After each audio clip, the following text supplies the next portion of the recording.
वाणी स्वामी जी महाराज। गुरु और नाम भक्ति। शब्द छठवां। सुरत सुन बातरी, तेरा धनी पसे आकाश। सुरत सुन बातरी, तेरा धनी बसे आकाश। ओ परमात्मा वाहिगुरु अकाल पुरख जद भी सानू इस संसार मंडल दे उत्ते आके रोशनी दिंदा है या अपना भेद दसदा है, वो किसी इंसान दे अंदर बैठ के दसदा है। क्योंकि अगर वो गाइयां मझां दे चोले विच आए, असीं ओदी बोली ना समझ सकीए, देवी देवता या कोई फरिश्ता बन के आवे, असीं उस नूं देख नहीं सकदे गे। इंसान दा टीचर केवल इंसान ही हो सकदा है। इस वास्ते वो इंसानां विच इंसान बन के आ जांदा है। संत महात्मा मालिक दे प्यारे कोई इस संसार दे उत्ते कौम या मजहब बनाउण वास्ते नहीं आउंदे गे। ना वो किसी कौम या मजहब दे नाल नफरती करदे है, ना वो सानू यही दसदे है कि किसी खास कौम या मजहब या मुल्क नूं ही फकर है उस परमात्मा नूं मिल सकण दा। वो सानू बड़े प्यार नाल आके समझाउंदे है कि तुसीं आपो अपणियां कौमां, आपो अपने मजहबां दे विच रहिंदे होए, आपो अपने बोले जो कुछ भी तुसीं बोलदे हो, ये बोलदे होए तुसीं परमात्मा दी भगती कर सकदे हो, परमात्मा नूं मिल सकदे हो। वो सानू समझाउंदे है कि खास किस्म दे कोई कपड़े शरीर दे उत्ते बदल के तुसीं परमात्मा नूं नहीं मिल सकदे गे, ना घर बार छड्ड के परमात्मा नूं मिल सकदे हो, ना किसी दी निंदा चुगली करके ही परमात्मा नूं मिल सकदे हैं। सानू पता ही है कि किस तरह संसार दे अंदर एक मजहब दूसरे दी निंदा चुगली करी जांदा है, एक दूसरे नूं बुरा भला कहण लग्या पिया है। हर मजहब आपो अपनियां तरीफां दे विच लगे है। वो कहंदा साडा मजहब ज्यादा हो जावे, वो कहंदा साडा ज्यादा हो जावे। महात्मा सानू समझाउंदे है अगर सारी दुनिया सिख मजहब धारण कर लवे फिर किहड़ा सानू शांति आ जाएगी या सानू परमात्मा मिल जाएगा। या इसे तरह अगर सारी दुनिया मुसलमान हो जावे फिर किहड़ा सानू शांति आ जाएगी या तृप्ति आ जाएगी। हजूर महाराज सावण सिंह जी कहंदे हुंदे सीगे कि बहुत सारा कोई वग तुरिया जांदा सीगा। किसी महात्मा ने किसी जट तो पुछया क्यों बई तेरा उहदे विच की है, क्योंकि उस जट ने बड़ा खुश होकर कहा सीगा कि देखो महात्मा जी किड्डा वड्डा एक डंगरां दा वग जा रहा है। उन्होंने पूछा कि तेरा भी उहदे विच है कुछ? वो कहंदा जी मेरा तां कुछ नहीं गा, लेकिन मेरे ताए दा कट्टा जरूर है। यही हालत साडी है। अगर साडे मजहब दे या साडी सोसाइटी दे ज्यादा लोग हो जाणगे फिर किहड़ा सानू कोई शांति आ जाएगी या तृप्ति आ जाएगी। या परमात्मा दा ये कोई असूल रखिया है कि फलाने गुरु दे ज्यादा चेले होणगे तां उन्हां वास्ते बूहा खुल सकदा है। इस वास्ते ये साडे दिल दे विच गलतफहमी बड़ी हुई है। महात्मा सानू दसदे है कि हर एक नूं अपना कमाया होया ही मिलता है। इसे तरह महात्मा सानू आके की उपदेश दिंदे है, उन्हां दा की संदेश हुंदा है। महात्मा सानू दसदे है कि साडी आत्मा उस परमात्मा दी अंश है जिसने सारी दुनिया दी कायनात दी रचना की है। जेड़ा सब दा दाता है, जेड़ा सब दा बादशाह है, उस परमात्मा तो ये आत्मा विछड़ गई और विछड़ के मन और माया दे जाल विच फस गई, अपने घर नूं भुल गई, अपने असल नूं भुल गई। परमात्मा एक समुंदर है, आत्मा उसकी बूंद है, शब्द उस समुंदर की लहर है।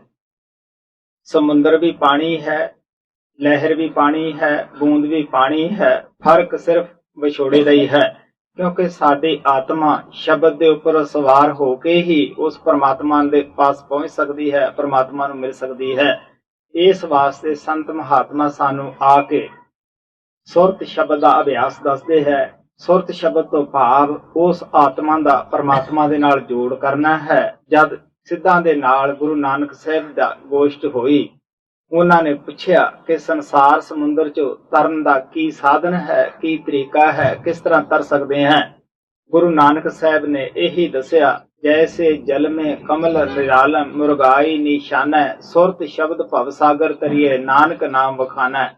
ਉਹ ਕਹਿਣ ਲੱਗੇ ਕਿ ਜਿਸ ਤਰ੍ਹਾਂ ਮੁਰਗਾਵੀ ਪਾਣੀ 'ਚ ਰਹਿੰਦੀ ਹੈ, ਸਾਰਾ ਦਿਨ ਉਹ ਖੁਰਾਕ ਵੀ ਪਾਣੀ 'ਚੋਂ ਹੀ ਖਾਂਦੀ ਹੈ, ਲੇਕਿਨ ਜਦ ਉੱਡਦੀ ਹੈ ਖੁਸ਼ਕ ਪਰਾਂ ਦੇ ਨਾਲ ਉੱਡ ਜਾਂਦੀ ਹੈ। ਇਸੇ ਤਰ੍ਹਾਂ ਕਮਲ ਦੀਆਂ ਜਿਹੜੀਆਂ ਜੜ੍ਹਾਂ ਹੈ ਉਹ ਪਾਣੀ ਵਿੱਚ ਹੁੰਦੀਆਂ ਹੈ, ਔਰ ਜਿਵੇਂ ਜਿਵੇਂ ਡੰਡੀ ਪਾਣੀ ਵੱਧਦਾ ਹੈ ਡੰਡੀ ਹੋਰ ਵੱਧ ਜਾਂਦੀ ਹੈ, ਲੇਕਿਨ ਉਹ ਸੁੱਕੇ ਦਾ ਸੁੱਕਾ ਖੁਸ਼ਕ ਦਾ ਖੁਸ਼ਕ ਰਹਿੰਦਾ ਹੈ। ਇਸੇ ਤਰ੍ਹਾਂ ਜੋ ਲੋਕ ਸੁਰਤ ਸ਼ਬਦ ਦਾ ਅਭਿਆਸ ਕਰਦੇ ਹੈ, ਉਹ ਇਸੇ ਤਰ੍ਹਾਂ ਸੰਸਾਰ ਦੇ ਵਿੱਚ ਰਹਿੰਦੇ ਹੋਏ, ਸੰਸਾਰ ਦੀਆਂ ਜ਼ਿੰਮੇਵਾਰੀਆਂ ਪੂਰੀਆਂ ਕਰਦੇ ਹੋਏ ਪਰਮਾਤਮਾ ਨੂੰ ਮਿਲ ਸਕਦੇ ਹੈ। ਮਹਾਰਾਜ ਸਾਵਣ ਸਿੰਘ ਕਹਿੰਦੇ ਹੁੰਦੇ ਸੀਗੇ ਕਿ ਸੁਰਤ ਸ਼ਬਦ ਦਾ ਅਭਿਆਸੀ ਇਸ ਤਰ੍ਹਾਂ ਦੁਨੀਆ ਦੇ ਅੰਦਰ ਰਹਿੰਦਾ ਹੈ, ਜਿਸ ਤਰ੍ਹਾਂ ਇੱਕ ਮੱਖੀ ਹੈ, ਸ਼ਹਿਦ ਦੇ ਕਿਨਾਰੇ ਤੇ ਆ ਕੇ ਛੰਨੇ ਦੇ ਕਿਨਾਰੇ ਤੇ ਬੈਠ ਜਾਂਦੀ ਹੈ, ਉਹ ਸ਼ਹਿਦ ਵੀ ਖਾ ਜਾਂਦੀ ਹੈ ਔਰ ਲਜਤ ਵੀ ਲੈ ਜਾਂਦੀ ਹੈ ਔਰ ਖੁਸ਼ਕ ਪਰਾਨਾ ਉੱਡ ਜਾਂਦੀ ਹੈ। ਇੱਕ ਮੱਖੀ ਹੈ, ਉਹ ਸ਼ਹਿਦ ਦੇ ਵਿਚਾਲੇ ਆ ਕੇ ਬੈਠ ਜਾਂਦੀ ਹੈ, ਨਾ ਉਹ ਸ਼ਹਿਦ ਖਾ ਸਕਦੀ ਹੈ ਨਾ ਉੱਡ ਸਕਦੀ ਹੈ। ਲੱਤਾਂ ਕੱਢਦੀ ਹੈ ਪਰ ਫਸ ਜਾਂਦੇ ਹੈ, ਪਰ ਕੱਢਦੀ ਹੈ ਲੱਤਾਂ ਫਸ ਜਾਂਦੀਆਂ ਹੈ, ਤੜਫ ਤੜਫ ਕੇ ਆਪਣੀ ਜਾਨ ਦੇ ਦਿੰਦੀ ਹੈ। ਇਹੀ ਹਾਲਤ ਸਾਡੀ ਦੁਨੀਆਦਾਰਾਂ ਦੀ ਹੈ। ਅਸੀਂ ਕੀ ਕਰਦੇ ਹਾਂ? ਕੋਈ ਤਾਂ ਕੌਮਾਂ ਮਜ਼੍ਹਬਾਂ ਚੋਂ ਸੁੱਖ ਭਾਲਦਾ ਹੈ, ਕੋਈ ਪੁੱਤਰਾਂ ਧੀਆਂ ਚੋਂ ਸੁੱਖ ਭਾਲਦਾ ਹੈ, ਕੋਈ ਯਾਰਾਂ ਦੋਸਤਾਂ ਚੋਂ ਸੁੱਖ ਭਾਲਦਾ ਹੈ, ਕੋਈ ਧਨ ਦੌਲਤ ਚੋਂ ਸੁੱਖ ਭਾਲਦਾ ਹੈ। ਸਾਨੂੰ ਪਤਾ ਹੀ ਹੈ ਕਿ ਇਹ ਜਿਤਨੇ ਵੀ ਅਸੀਂ ਸੁੱਖਾਂ ਨੂੰ ਸੁੱਖ ਸਮਝੀ ਬੈਠੇ ਹਾਂ, ਮਹਾਤਮਾ ਦੱਸਦੇ ਹੈ ਕਿ ਇਹ ਟੈਂਪਰੇਰੀ ਹੁੰਦੇ ਹੈ, ਆਰਜੀ ਹੁੰਦੇ ਹੈ। ਸਾਨੂੰ ਪਤਾ ਹੀ ਹੈ ਕਿ ਜਦ ਸ਼ਾਦੀ ਹੁੰਦੀ ਹੈ ਦਿਲ ਦੇ ਵਿੱਚ ਕਿਤਨੀ ਖੁਸ਼ੀ ਹੁੰਦੀ ਹੈ, ਕਿਤਨਾ ਚਾਅ ਹੁੰਦਾ ਹੈ, ਲੇਕਿਨ ਜਦ ਉਸ ਬੀਵੀ ਨਾਲ ਜਾਂ ਬੀਵੀ ਦਾ ਮਰਦ ਦੇ ਨਾਲ ਕੋਈ ਅਪਾਉ ਹੋ ਜਾਵੇ, ਫਿਰ ਪਤਾ ਹੀ ਹੈ ਕਿ ਕਿਸ ਤਰ੍ਹਾਂ ਘਰ ਜਿਹੜਾ ਹੈ ਨਰਕ ਬਣ ਜਾਂਦਾ ਹੈ ਔਰ ਕਿਸ ਤਰ੍ਹਾਂ ਉਹੀ ਗ੍ਰਸਤ ਨਰਕ ਦੀ ਸ਼ਕਲ ਅਖਤਿਆਰ ਕਰ ਲੈਂਦਾ ਹੈ। ਇਸੇ ਤਰ੍ਹਾਂ ਜਦ ਘਰੇ ਲੜਕਾ ਪੈਦਾ ਹੁੰਦਾ ਹੈ, ਅਸੀਂ ਕਿਸ ਤਰ੍ਹਾਂ ਪਾਰਟੀਆਂ ਕਰਦੇ ਹਾਂ, ਕਿਸ ਤਰ੍ਹਾਂ ਅਸੀਂ ਯਾਰਾਂ ਦੋਸਤਾਂ ਨੂੰ ਸੱਦ ਕੇ ਕਹਿੰਦੇ ਹਾਂ ਸਾਡੇ ਲੜਕਾ ਹੋ ਗਿਆ ਹੈ, ਲੇਕਿਨ ਮਾਲਕ ਦੀ ਮੌਜ ਜਾਂ ਉਹਨੂੰ ਵਾਪਸ ਬੁਲਾ ਲਵੇ ਜਾਂ ਉਹ ਔਲਾਦ ਜਿਹੜੀ ਹੈ ਨਲਾਇਕ ਨਿਕਲ ਜਾਵੇ, ਕਹੇ ਕਾਰ ਨਾ ਹੋਵੇ, ਫਿਰ ਪਤਾ ਹੀ ਹੈ ਕਿ ਕਿਸ ਤਰ੍ਹਾਂ ਉਹ ਦੁੱਖ ਦਾ ਕਾਰਨ ਬਣ ਕੇ ਬਹਿ ਜਾਂਦੀ ਹੈ।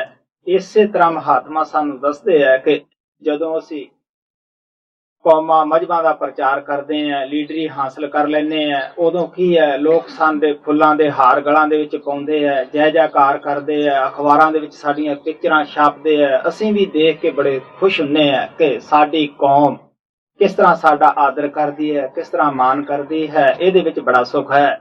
ਲੇਕਿਨ ਤਜਰਬਾ ਦੱਸਦਾ ਹੈ ਜਦ ਦੂਸਰੀ ਪਾਰਟੀ ਦਾ ਜ਼ੋਰ ਪੈ ਜਾਵੇ, ਜਦੋਂ ਰਾਤੋਂ ਰਾਤ ਤੱਕ ਤੇ ਪਲਟ ਜਾਂਦੇ ਹੈ, ਕਿਸ ਤਰ੍ਹਾਂ ਦੂਸਰੀ ਪਾਰਟੀ ਉਹਨਾਂ ਲੀਡਰਾਂ ਨੂੰ ਗੋਲੀ ਦਾ ਨਿਸ਼ਾਨ ਬਣਾ ਦਿੰਦੀ ਹੈ, ਕਿਸ ਤਰ੍ਹਾਂ ਉਹਨਾਂ ਹੀ ਲੋਕਾਂ ਦੀ ਅਖਬਾਰਾਂ ਦੇ ਅੰਦਰ ਮਿੱਟੀ ਪਲੀਟ ਕਰਨੀ ਸ਼ੁਰੂ ਕਰ ਦਿੰਦੇ ਹੈ ਔਰ ਜਿਹੜੇ ਫੁੱਲਾਂ ਦੇ ਹਾਰ ਗਲ ਦੇ ਵਿੱਚ ਪਾਉਂਦੇ ਹੁੰਦੇ ਆ, ਸਾਨੂੰ ਪਤਾ ਹੀ ਹੈ ਕਿਸ ਤਰ੍ਹਾਂ ਉਹ ਲੋਕ ਕੱਟਾ ਮਿੱਟੀ ਸਿਰ 'ਚ ਪਾਉਣ ਨੂੰ ਤਿਆਰ ਹੋ ਜਾਂਦੇ ਹੈ।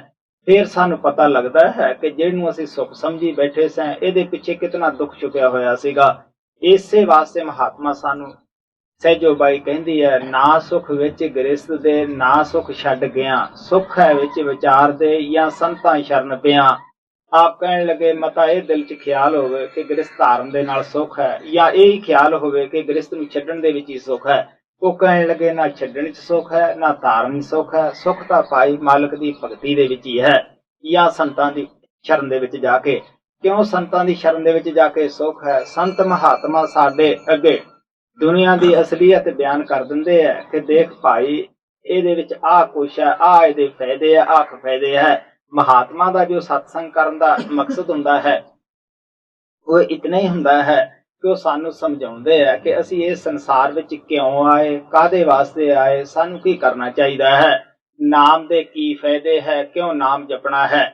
ਇਸ ਵਾਸਤੇ ਨਾਮ ਕਿਸ ਤਾਕਤ ਦਾ ਨਾਮ ਹੈ। ਹੋਰ ਮਹਾਤਮਾ ਨਾ ਕੋਈ ਕੌਮ ਦਾ ਪ੍ਰਚਾਰ ਕਰਦੇ ਹੈ ਨਾ ਕੋਈ ਮਜ਼ਹਬ ਦਾ ਪ੍ਰਚਾਰ ਕਰਦੇ ਹੈ।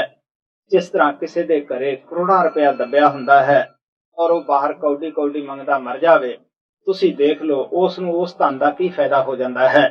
ਅਗਰ ਉਸ ਦੇ ਧਨ ਦਾ ਕੋਈ ਭੇਦੀ ਮਿਲ ਜਾਵੇ, ਉਸਦੇ ਘਰ ਦਾ ਕੋਈ ਭੇਦੀ ਮਿਲ ਜਾਂਦਾ ਹੈ, ਉਸ ਨੂੰ ਦੱਸ ਦਿੰਦਾ ਹੈ ਕਿ ਭਰਾਵਾ ਤੇਰੇ ਘਰੇ ਤਾਂ ਕਰੋੜਾਂ ਰੁਪਏ ਦੱਬੇ ਹੋਏ ਐ, ਤੂੰ ਉਸ ਧਨ ਦਾ ਮਾਲਕ ਹੈ, ਇੱਥੋਂ ਬਗੈਰ ਕੋਈ ਕੱਢ ਨਹੀਂ ਸਕਦਾਗਾ।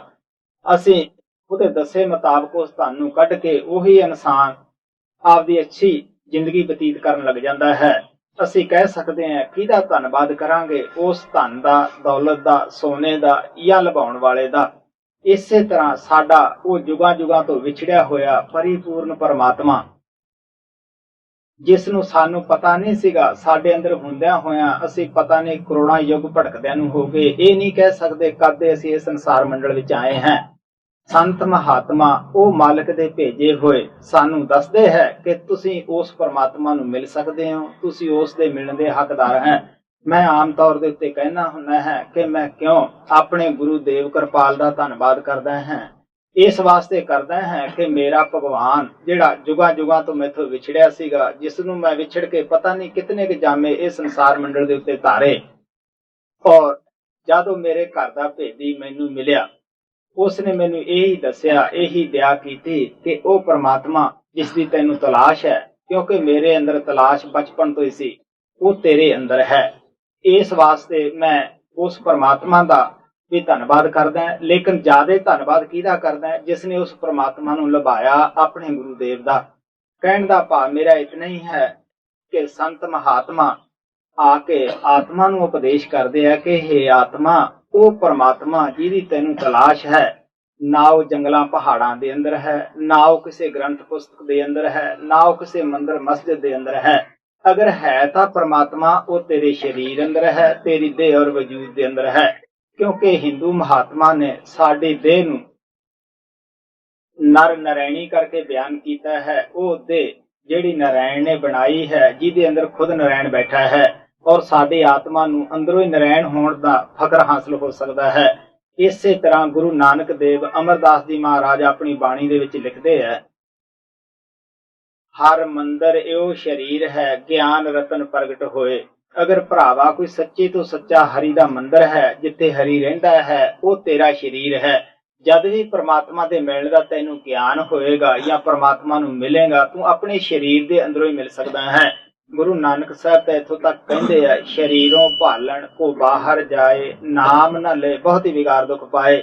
ਅਗਰ ਕੋਈ ਉਸ ਪਰਮਾਤਮਾ ਦੀ ਸ਼ਰੀਰ ਤੋਂ ਬਾਹਰ ਕੋਈ ਖੋਜ ਕਰਦਾ ਹੈ, ਉਹ ਤਾਂ ਆਪਣੇ ਵਕਤ ਨੂੰ ਇਸ ਤਰ੍ਹਾਂ ਖਰਾਬ ਕਰਦਾ ਹੈ ਜਿਸ ਤਰ੍ਹਾਂ ਵਗਾਰੀ ਲੋਕ ਕਰਦੇ ਹੈ। ਸਾਨੂੰ ਪਤਾ ਹੀ ਹੈ, ਜਦ ਅੰਗਰੇਜ਼ਾਂ ਦਾ ਰਾਜ ਹੁੰਦਾ ਸੀਗਾ, ਲੋਕਾਂ ਤੋਂ ਵਗਾਰ ਲਈ ਜਾਂਦੀ ਹੁੰਦੀ ਸੀਗੀ। ਵਗਾਰੀ ਲੋਕਾਂ ਨੂੰ ਥਾਣੇ ਵਾਲੇ ਜਿਹੜੇ ਸੀਗੇ, ਉਹ ਸੁਬਾਹ ਸੱਦ ਲੈਂਦੇ, ਸਾਰਾ ਦਿਨ ਉੱਥੇ ਥਾਣੇ 'ਚ ਕੰਮ ਕਰਾਉਂਦੇ, ਲੱਕੜਾਂ ਫੜਾਉਂਦੇ, ਝਾੜੂ ਵਗੈਰਾ ਦਵਾਉਂਦੇ, ਲੇਕਿਨ ਸ਼ਾਮ ਨੂੰ ਉਹਨਾਂ ਨੂੰ ਕੋਈ ਮਿਹਨਤ ਨਹੀਂ ਦਿੰਦੇ ਸੀ, ਖਾਲੀ ਹੱਥੀਂ ਵਿਚਾਰੇ ਘਰ ਨੂੰ ਆ ਜਾਂਦੇ ਸੀਗੇ। ਇਹੀ ਹਾਲਤ ਸਾਡੀ ਹੈ। ਅਗਰ ਅਸੀਂ ਪਰਮਾਤਮਾ ਨੂੰ ਬਾਹਰ ਖੋਜਦੇ ਹਾਂ, ਵਜਾਏ ਕੁਝ ਪ੍ਰਾਪਤ ਕਰਨ ਦੇ, ਅਸੀਂ ਵੀ ਖਾਲੀ ਹੱਥੀਂ ਘਰ ਨੂੰ ਆ ਜਾਂਦੇ ਹਾਂ, ਆਪਦੇ ਜੀਵਨ ਨੂੰ ਬਰਬਾਦ ਕਰਕੇ ਚਲੇ ਜਾਂਦੇ ਹਾਂ। ਸੋ ਇਸ ਵਾਸਤੇ ਮਹਾਤਮਾ ਸਾਨੂੰ, ਕਬੀਰ ਸਾਹਿਬ ਵੀ ਕਹਿੰਦੇ ਆ, ਵਸਤੂ ਕਹੀਂ ਢੂੰਡੇ ਕਹੀਂ ਕਹਿ ਬਿਦਾਵੇ ਹਾਥ, ਕਹੇ ਕਬੀਰ ਤਬ ਪਾਈਏ ਭੇਦੀ ਲਈਏ ਸਾਥ। ਅਗਰ ਅਸੀਂ ਉਸ ਵਸਤੂ ਨੂੰ ਪਾਉਣਾ ਹੈ, ਕਿਉਂਕਿ ਮਿਲਿਆ ਹੋਇਆ ਹੀ ਮਿਲਾ ਸਕਦਾ ਹੈ, ਜਿਹੜਾ ਖੁਦ ਨਹੀਂ ਮਿਲਿਆ ਉਹ ਸਾਨੂੰ ਕਿਸ ਤਰ੍ਹਾਂ ਮਿਲਾ ਸਕਦਾ ਹੈ। ਇਸ ਵਾਸਤੇ ਸੰਤ ਮਹਾਤਮਾ ਮਾਲਕ ਦੇ ਪਿਆਰੇ ਕੋਈ ਨਵੀਂ ਕੌਮ ਬਣਾਉਣ ਵਾਸਤੇ ਨਹੀਂ ਆਉਂਦੇਗੇ, ਕੋਈ ਉਹ ਮਜ਼ਹਬ ਖੜਾ ਕਰਨ ਵਾਸਤੇ ਨਹੀਂ ਆਉਂਦੇਗੇ, ਨਾ ਉਹ ਕਿਸੇ ਖਾਸ ਮਜ਼ਹਬ ਵਾਸਤੇ ਹੀ ਆਉਂਦੇ ਹੈ। ਉਹ ਤਾਂ ਹਰ ਇੱਕ ਕਾਇਨਾਤ ਦੇ ਵਾਸਤੇ ਆਉਂਦੇ ਹੈ, ਜੀਵਾਂ ਦੀ ਖਾਤਰ ਇਹ ਸੰਸਾਰ ਮੰਡਲ ਦੇ ਉੱਤੇ ਆਉਂਦੇ ਹੈ। ਪਲਟੂ ਸਾਹਿਬ ਕਹਿੰਦੇ ਹੈ ਕਿ ਉਹਨੇ ਕਿਹਾ ਹੈ ਚਾਹ ਸਹਿਤ ਹੈ ਦੁੱਖ ਘਨੇਰਾ, ਜੀਵ ਤਾਰਨ ਕਾਰਨੇ ਫਿਰਦੇ ਮੁਲਕ ਬਥੇਰਾ। ਆਪ ਕਹਿੰਦੇ ਉਹਨਾਂ ਨੂੰ ਉਹਦੇ ਵਿੱਚ ਕੋਈ ਉਹਨਾਂ ਦੀ ਮਹਾਤਮਾ ਦੀ ਗਰਜ ਨਹੀਂ ਛੁਪੀ ਹੁੰਦੀਗੀ ਕਿ ਉਹ ਜੀਵਾਂ ਦੇ ਕੋਲੇ ਜਾਂਦੇ ਹੈ। ਉਹਨਾਂ ਦੇ ਅੰਦਰ ਦਿਲ ਦੇ ਵਿੱਚ ਕੀ ਹੁੰਦਾ, ਦਇਆ ਉੱਠੀ ਹੁੰਦੀ ਹੈ, ਪਿਆਰ ਉੱਠਿਆ ਹੁੰਦਾ ਹੈ ਜੀਵਾਂ ਦਾ, ਕਿ ਇਹ ਵਿਚਾਰੇ ਕਿਸ ਤਰ੍ਹਾਂ ਦੁਖੀ ਹੋਏ ਫਿਰਦੇ ਹੈ। ਸੰਤ ਮਹਾਤਮਾ ਸਾਨੂੰ ਦੱਸਦੇ ਆ, ਜਿਸ ਤਰ੍ਹਾਂ ਕੋਈ ਕੁੱਤਾ ਕਦੇ ਕਿਸੇ ਦੁਆਰੇ ਤੇ ਫਿਰਦਾ ਹੈ, ਕਦੇ ਕਿਸੇ ਦੁਆਰੇ ਤੇ ਮਾਰਿਆ ਫਿਰਦਾ ਹੈ। ਸਾਨੂੰ ਪਤਾ ਹੀ ਹੈ, ਕੋਈ ਉਹਨੂੰ ਰੋਟੀ ਪਾਉਂਦਾ, ਕੋਈ ਡੰਡਾ ਹੀ ਵਿਚਾਰੇ ਦੇ ਮਾਰ ਕਰਦਾ ਹੈ।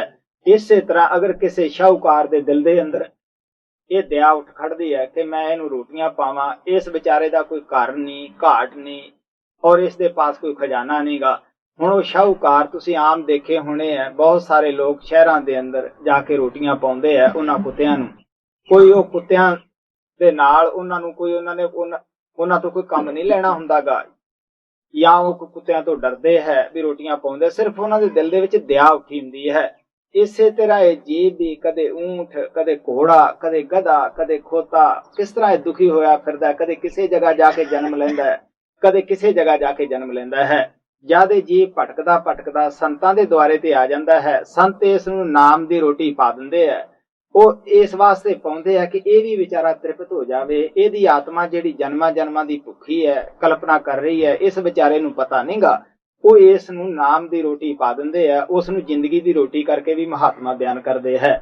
ਸੋ ਇਸ ਵਾਸਤੇ ਇਹ ਜੀਵ ਉਸ ਰੋਟੀ ਨਾਮ ਦੀ ਨੂੰ ਖਾ ਕੇ ਤ੍ਰਿਪਤ ਹੋ ਜਾਂਦਾ ਹੈ। ਦੁਨੀਆ ਦੀ ਤਰਫੋਂ ਇਸ ਨੂੰ ਆਪਣੇ ਆਪ ਹੀ ਪਤਾ ਲੱਗਣਾ ਸ਼ੁਰੂ ਹੋ ਜਾਂਦਾ ਹੈ ਕਿ ਦੁਨੀਆ ਜਿਹੜੀ ਹੈ ਉਹਦੀ ਕਿਤਨੀ ਕੀ ਅਸਲੀਅਤ ਹੈ। ਇਹਦੇ ਵਿੱਚ ਜਿਹੜੇ ਢੂੰਡਦੇ ਆ ਸੁੱਖ, ਉਹਨਾਂ ਵਿਚਾਰਿਆਂ ਨੂੰ ਕੀ ਸੁੱਖ ਮਿਲਣਾ ਸੀਗਾ, ਕਿਉਂਕਿ ਇਹ ਦੁਨੀਆ ਸੁੱਖਾਂ ਦਾ ਘਰ ਨਹੀਂ। ਹਰ ਮਹਾਤਮਾ ਨੇ ਇਸ ਨੂੰ ਦੁੱਖਾਂ ਦੀ ਨਗਰੀ ਕਰਕੇ ਬਿਆਨ ਕੀਤਾ ਹੈ। ਸੋ ਇਸ ਵਾਸਤੇ ਜਿਹੜਾ ਸਾਨੂੰ ਜ਼ਿਆਦਾ ਸੌਖਾ ਨਜ਼ਰ ਦੇ ਵਿੱਚ ਆਉਂਦਾ ਹੈ, ਆਮ ਤੌਰ ਦੇ ਉੱਤੇ ਦੱਸਿਆ ਜਾਂਦਾ ਹੈ, ਤੁਸੀਂ ਉਸ ਦੇ ਪਾਸ ਕੱਲਿਆਂ ਬੈਠ ਕੇ ਪੁੱਛ ਲਓ, ਉਹ ਤੁਹਾਨੂੰ ਐ ਨਜ਼ਰ ਦੇ ਵਿੱਚ ਆਏਗਾ ਕਿ ਏਡਾ ਦੁਖੀ ਸ਼ਾਇਦ ਹੀ ਸੰਸਾਰ ਵਿੱਚ ਕੋਈ ਹੋਵੇ। ਸਭ ਆਪੋ ਆਪਣੇ ਥਾਂ ਵਿਚਾਰੇ ਫੋੜੇ ਦੀ ਤਰ੍ਹਾਂ ਅੰਬੇ ਬੈਠੇ ਹੈ, ਦੁਖੀ ਹੋਏ ਬੈਠੇ ਹੈ।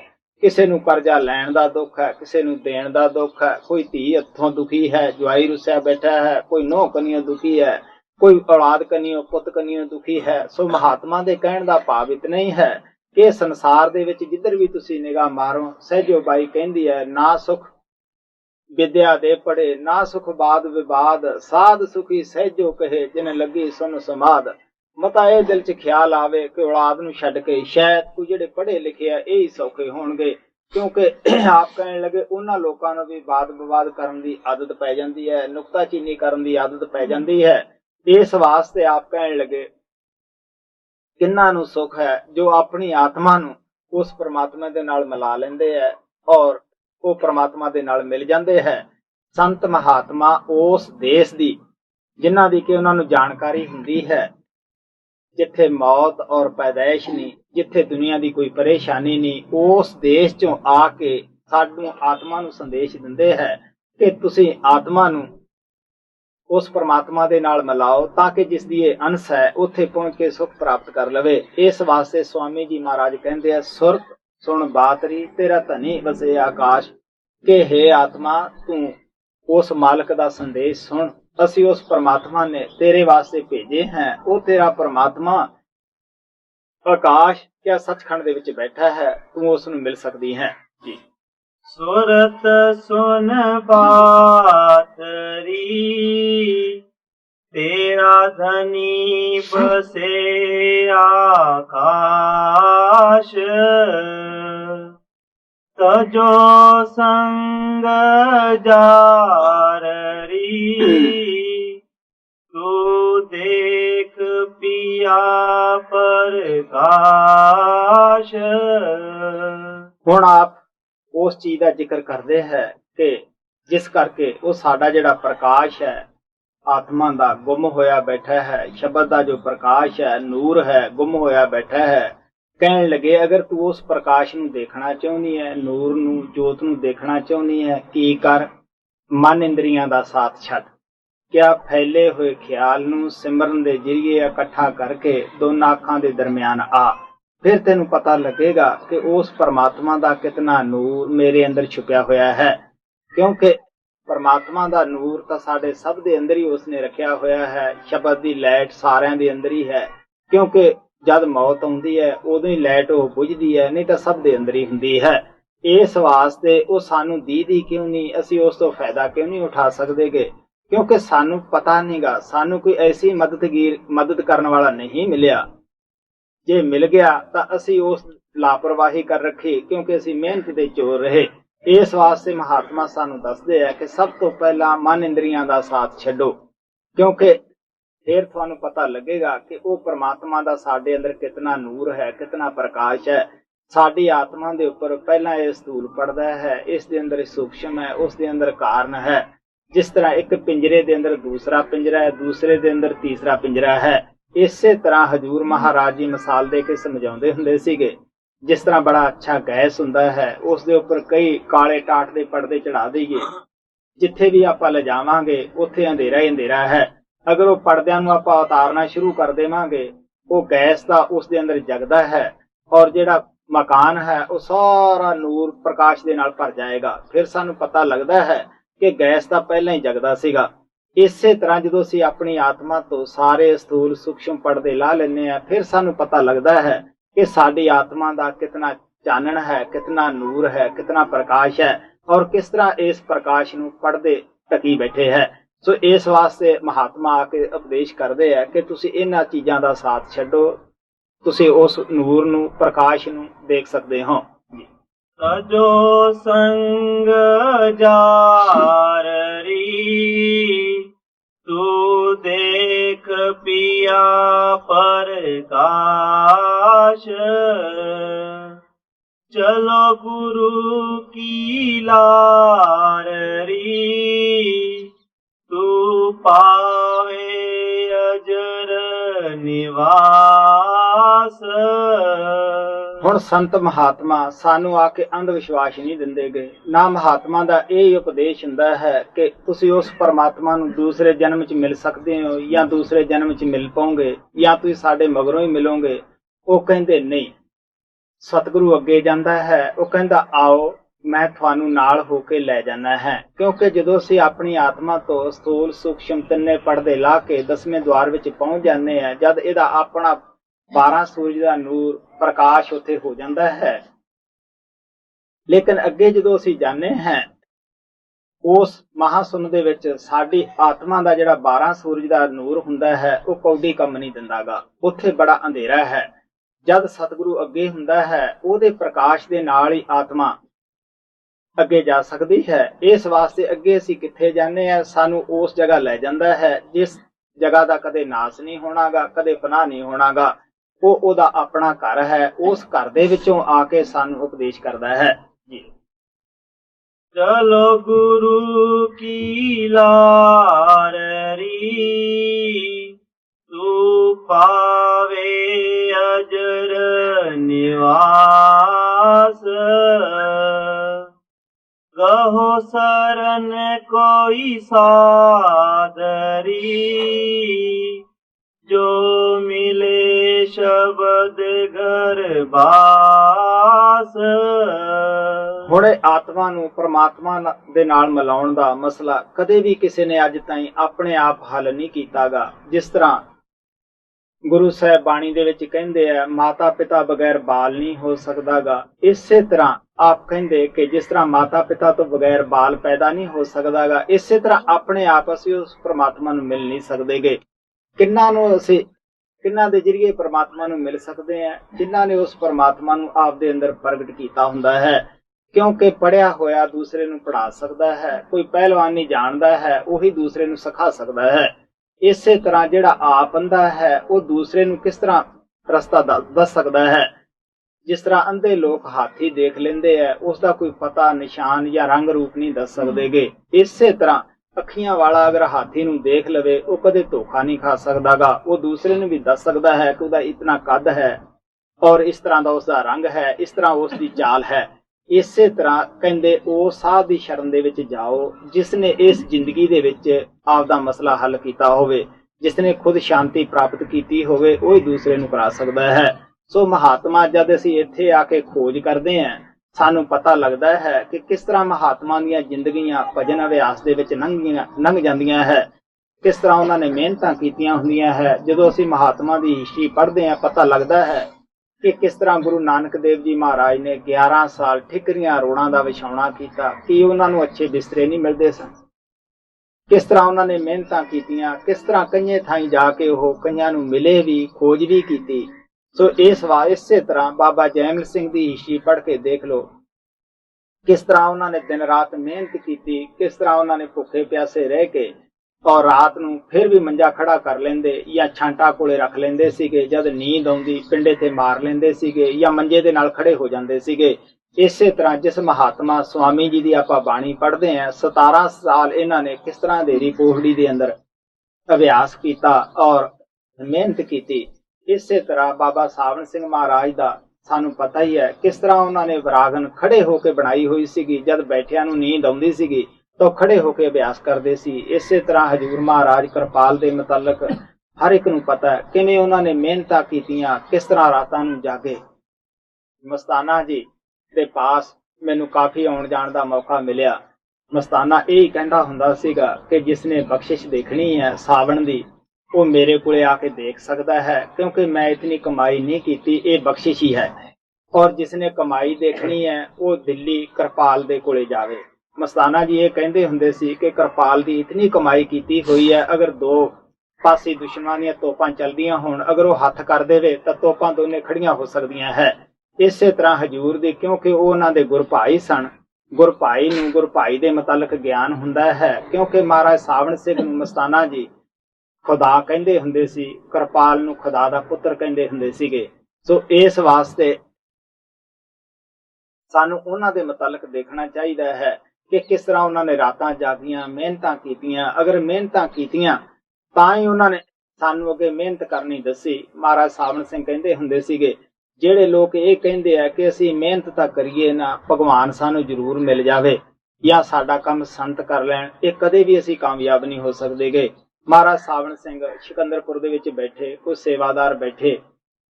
ਮਹਾਰਾਜ ਜੀ ਕਹਿਣ ਲੱਗੇ, ਹਾਂ ਬਈ ਤੁਸੀਂ ਕਿਉਂ ਬੈਠੇ ਹੋ, ਕੀ ਗੱਲ ਹੈ? ਉਹ ਕਹਿਣ ਲੱਗੇ, ਜੀ ਸਾਨੂੰ ਬਿਨਾਂ ਭਜਨ ਪਾਰ ਕਰ ਦਿਓ। ਉਹ ਕਹਿਣ ਲੱਗੇ, ਗਲਤ ਕੰਮ ਹੈ, ਤੁਹਾਡਾ ਕੰਮ ਤੁਸੀਂ ਕਰਨਾ ਹੈ। ਜਿੱਥੋਂ ਛੱਡ ਦਿਓਗੇ ਉੱਥੋਂ ਫਿਰ ਸ਼ੁਰੂ ਕਰਨਾ ਪਏਗਾ, ਦੂਸਰੇ ਜਨਮ 'ਚ ਕਰਨਾ ਪਏਗਾ। ਇਹ ਤਾਂ ਕਹਿਣ ਲੱਗੇ ਉਹ ਕੰਮ ਹੈ, ਨਾਲੇ ਲੱਦ ਵੀ ਦੇ ਲਦੇਂਦਾ ਵੀ ਦੇ। ਮਹਾਰਾਜ ਕਹਿੰਦੇ ਹੁੰਦੇ ਕਿ ਕੁਝ ਜੀਵਾਂ ਦੀ ਵੀ ਡਿਊਟੀ ਹੁੰਦੀ ਹੈ। ਸੋ ਇਸ ਵਾਸਤੇ ਮਹਾਤਮਾ ਸਾਨੂੰ ਦੱਸਦੇ ਆ ਕਿ ਮਿਹਨਤ ਕਰੋ, ਮਿਹਨਤ ਜ਼ਰੂਰ ਸਾਡੀ ਰੰਗ ਲੈਂਦੀ ਹੈ। ਸਾਨੂੰ ਕਦੇ ਵੀ ਸੁਸਤ ਨਹੀਂ ਹੋਣਾ ਚਾਹੀਦਾਗਾ। ਅੱਜ ਦਾ ਕੰਮ ਕੱਲ ਤੇ ਨਹੀਂ ਪਾਉਣਾ ਚਾਹੀਦਾ। ਸਾਨੂੰ ਪਤਾ ਹੀ ਹੈ ਕਿ ਜਿਹੜਾ ਮਨ ਤੁਹਾਨੂੰ ਅੱਜ ਇਹ ਕਹਿ ਰਿਹਾ ਕਿ ਰਾਤ ਵੱਡੀ ਹੈ, ਕੱਲ ਨੂੰ ਅਭਿਆਸ ਕਰ ਲਾਂਗੇ ਜਾਂ ਫੇਰ ਕਰ ਲਾਂਗੇ, ਫੇਰ ਵੀ ਉਹ ਮਨ ਤੁਹਾਡਾ ਤੁਹਾਡੇ ਕੋਲੇ ਹੀ ਹੋਏਗਾ, ਫੇਰ ਵੀ ਉਹ ਤੁਹਾਨੂੰ ਦਲੀਲ ਅੱਗੇ ਦੀ ਨਹੀਂ ਦੇ ਦੇਵੇਗਾ। ਕਬੀਰ ਸਾਹਿਬ ਕਹਿੰਦੇ ਆ, ਕੱਲ ਕਰਨ ਤਾਂ ਅਬ ਕਰਤਾ ਸੋਏ ਤਾਲ, ਪਾਛੇ ਕਛੂ ਨਾ ਹੋਵੀ ਜੋ ਸਿਰ ਪਰ ਆਇਓ ਕਾਲ।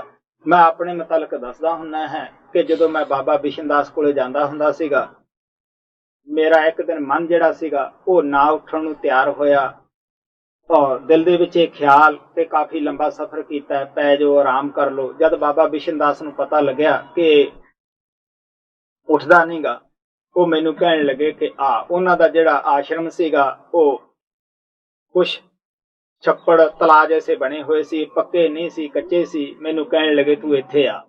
ਮੈਂ ਚਲਿਆ ਗਿਆ। ਉਹਨਾਂ ਨੇ ਮੇਰੀ ਬਾਂਹ ਫੜੀ, ਜਦ ਧੱਕਾ ਉਹਦੇ ਵਿੱਚ ਦੇਣ ਲੱਗੇ, ਮੈਂ ਕੋਸ਼ਿਸ਼ ਕੀਤੀ ਕਿ ਜੀ ਮੈਂ ਕੱਪੜੇ ਲਾ ਲਵਾਂ। ਉਹ ਕਹਿਣ ਲੱਗੇ ਨਹੀਂ। ਉਹਨਾਂ ਨੇ ਉਸੇ ਤਰ੍ਹਾਂ ਵਿੱਚ ਸਿੱਟ ਦਿੱਤਾ। ਦਸੰਬਰ ਦਾ ਮਹੀਨਾ ਸੀ, ਬੜੀ ਸਰਦੀ ਸੀਗੀ। ਮੇਰੀ ਇਹ ਹਾਲਤ ਸੀ ਜਿਸ ਤਰ੍ਹਾਂ ਪਾਣੀ ਦੇ ਨਾਲ ਚੂਹਾ ਭਿੱਜ ਜਾਵੇ, ਉਹ ਵਿਚਾਰਾ ਕਿਸੇ ਪਾਸੇ ਭੱਜ ਹਿੱਲ ਨਹੀਂ ਸਕਦਾਗਾ। ਇਹੀ ਹਾਲਤ ਮੇਰੀ ਸੀਗੀ। ਮੈਨੂੰ ਕਹਿਣ ਲੱਗੇ ਕੱਲ ਨੂੰ ਤਾਂ ਨਾ ਫਿਰ ਕਵੇਂਗਾ। ਮੈਂ ਜਿਤਨੀ ਦਫਾ ਵੀ ਬਾਬਾ ਜੀ ਦੇ ਆਸ਼ਰਮ ਦੇ ਵਿੱਚ ਗਿਆ, ਕਦੇ ਵੀ ਐਸਾ ਕੰਮ ਨਹੀਂ ਕੀਤਾ ਸੀਗਾ ਜਿੱਥੇ ਮੈਂ 3 ਵਜੇ ਉੱਠਦਾ, 1 ਘੰਟਾ ਪਹਿਲੇ ਉੱਠ ਖੜਨਾ, ਤਾਂ ਕਿ ਐਸਾ ਨਾ ਹੋਵੇ ਮਨ ਕਿਤੇ ਫੇਰ ਮੈਨੂੰ ਕਹਿ ਦੇਵੇ। ਤੋ ਕਹਿਣ ਦਾ ਭਾਵ ਇਤਨਾ ਹੀ ਹੈ, ਅਗਰ ਅਸੀਂ ਮਨ ਨੂੰ ਅੱਜ ਸਾਨੂੰ ਇਹ ਸਲਾਹ ਦਿੰਦਾ ਹੈ ਤੁਸੀਂ ਕੱਲ ਨੂੰ ਸਜ਼ਾ ਦਿਓ, 1 ਘੰਟਾ ਵੱਧ ਭਜਨ ਕਰਾਓ, ਇਹ ਤੁਹਾਨੂੰ ਕਦੇ ਵੀ ਤੰਗ ਨਹੀਂ ਕਰੇਗਾ, ਕਿਉਂਕਿ ਮਨ ਸਾਡਾ ਦੁਸ਼ਮਣ ਹੈ। ਅਗਰ ਦੁਸ਼ਮਣ ਦੇ ਨਾਲ ਅਸੀਂ ਰਹਿਤ ਕਰਾਂਗੇ, ਲਿਹਾਜ਼ ਕਰਾਂਗੇ, ਅਸੀਂ ਕਿਸ ਤਰ੍ਹਾਂ ਕਾਮਯਾਬ ਹੋ ਸਕਦੇ ਹਾਂ? ਲੇਕਿਨ ਅਸੀਂ ਤਾਂ ਮਨ ਨੂੰ ਗੁਰੂ ਪੀਰ ਖਸਮ ਖਸਾਈ ਬਣਾਈ ਬੈਠੇ ਹਾਂ। ਕਬੀਰ ਸਾਹਿਬ ਕਹਿੰਦੇ, ਮਨ ਮਰੀਦ ਸੰਸਾਰ ਹੈ, ਗੁਰੂ ਮਰੀਦ ਕੋਈ ਸਾਧ, ਜਿਨ ਐਸਾ ਕਰ ਬੂਝਿਆ ਤਾਂ ਕਾ ਮਤਾ ਆਗਾਦ। ਮਰੀਦ ਕਹਿੰਦੇ ਮੁਰਦੇ ਨੂੰ। ਅਸੀਂ ਮਨ ਦੇ ਅੱਗੇ ਮੁਰਦੇ ਹੋਏ ਆ। ਮਨ ਜਿਵੇਂ ਸਾਨੂੰ ਚਾਹਵੇ ਅਸੀਂ ਉਸੇ ਤਰ੍ਹਾਂ ਕਰਦੇ ਹਾਂ। ਗੁਰੂ ਦਾ ਮਰੀਦ ਕੋਈ ਸਾਧ ਹੀ ਹੁੰਦਾ ਹੈ, ਕਿਉਂਕਿ ਜਦੋਂ ਅਸੀਂ ਮਰੀਦ ਬਣ ਜਾਈਏ ਤਾਂ ਨਹਾਉਣ ਵਾਲੇ ਦੀ, ਮੁਰਦੇ ਦੀ ਕੋਈ ਆਪਣੀ ਮਰਜ਼ੀ ਨਹੀਂ ਹੁੰਦੀ। ਕਿ ਨਹਾਉਣ ਵਾਲੇ ਦੀ ਮਰਜ਼ੀ ਹੈ ਉੱਪਰ ਚਿੱਕੜ ਸਿੱਟੇ, ਸਿੱਧਾ ਕਰਕੇ ਨਹਾਵੇ, ਬਿਠਾ ਕੇ ਨਹਾਵੇ, ਪਾ ਕੇ ਨਹਾਵੇ। ਇਸੇ ਤਰ੍ਹਾਂ ਸਾਨੂੰ ਗੁਰੂ ਦੇ ਮਰੀਦ ਬਣਨਾ ਚਾਹੀਦਾ ਹੈ, ਮਨ ਦੇ ਮਰੀਦ ਨਹੀਂ ਬਣਨਾ ਚਾਹੀਦਾਗਾ। ਸੋ ਇਸ ਵਾਸਤੇ ਆਪ ਪਿਆਰ ਦੇ ਨਾਲ ਸਮਝਾਉਂਦੇ ਆ ਕਿਸ ਤਰ੍ਹਾਂ ਪਰਮਾਤਮਾ ਨੂੰ ਮਿਲ ਸਕਦੇ ਆ। ਗਹੋ ਸ਼ਰਨ ਕੋਈ ਸਾਧਰੀ। ਆਪ ਕਹਿਣ ਲੱਗੇ ਕਿਸੇ ਐਸੇ ਮਹਾਤਮਾ ਦੀ ਸ਼ਰਨ ਦੇ ਵਿੱਚ ਜਾਓ ਜਿਸ ਨੇ ਇਹ ਜ਼ਿੰਦਗੀ ਦਾ ਮਸਲਾ ਹੱਲ ਕੀਤਾ ਹੋਵੇ, ਉਹ ਸਾਡਾ ਵੀ ਕਰਾ ਸਕਦਾ ਹੈ ਜੀ। ਕਹੋ ਸਰਨ ਕੋਈ ਸਾਦਰੀ, ਜੋ ਮਿਲੇ ਸ਼ਬਦ ਘਰ ਬਾਸ।